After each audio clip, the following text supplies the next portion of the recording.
Talk now about the Oregon governor's race. And yes, in case you're keeping track, there are still more than 24 people running. Oh, that graphic is overwhelming. Some you probably heard of and some you probably haven't. But Pat sent us this email and he wrote, please give equal time to interviewing all the candidates running for governor as you did the man from Yamhill. And we assume he means former New York Times columnist Nicholas Kristof, who we talked to a few months ago. And since then, we have also talked to State Treasurer Tobias Reed. Pat went on to say, we especially want to see an interview with Betsy Johnson. Well, Pat, we appreciate you writing in. We do want to know we have reached out to Betsy Johnson's campaign multiple times and we haven't heard back. We will keep trying, though. And Betsy, if you're listening, please write us back. We'd love to talk to you. In the meantime, she recently put out this video announcing she's stepping down as state senator to focus on running for governor. Oregon is a huge state, and I have a lot of work to do to bring us all together. Therefore, effective December the 15th, I am resigning from the Oregon State Senate. My reason is simple. Northwest Oregon deserves a full-time state senator, and running for governor is a full-time job. There you go.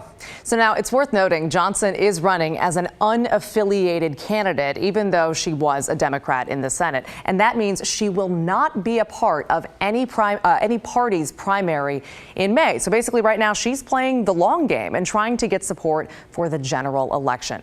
And so far, she is winning the financial race. She's raised more than $2 million at this point for her campaign, more than any other candidate in the race. And that includes $10,000 from Newt Bueller's PAC. Remember him? He ran for governor as a Republican against Kate Brown in 2018. So in light of all the money that Johnson is raising, we asked KGW political analyst Len Bergstein if he thinks she's the front runner. His answer? No. Since she's not running, he says, either as a Democrat or a Republican. But he still thinks she can get a lot of support.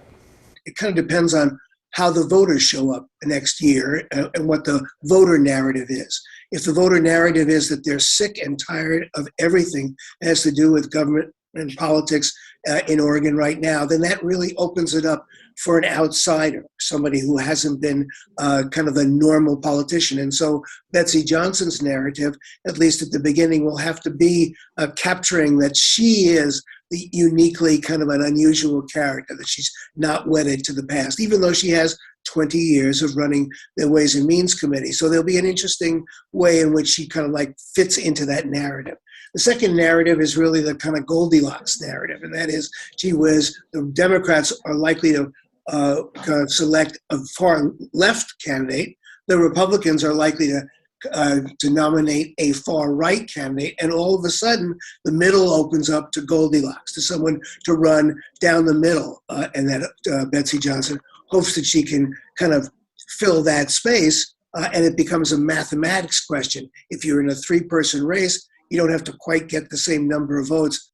So here's one of those Goldilocks examples. Remember the Republican walkout over cap and trade in 2019? And we know they're all blending together. There have been a lot of walkouts, but at this point it's hard to keep track. But even still, the reason Republicans came back to Salem that time is because a few moderate Democrats, including Betsy Johnson, decided not to vote for cap and trade after all, and they effectively killed that bill. So you could call her the Goldilocks choice, or, as Bergstein also put it, she has been the Joe Manchin of Oregon politics. She's been the person who, when it was 16-14 in the Senate, had a very commanding vote on things. She's been the head of the Ways and Means Committee and kept certain budget items from moving forward. She's been against some issues that are progressive, part of what the Oregon progressive tradition is. On the other hand, she's had a very strong message about economy and rural economies.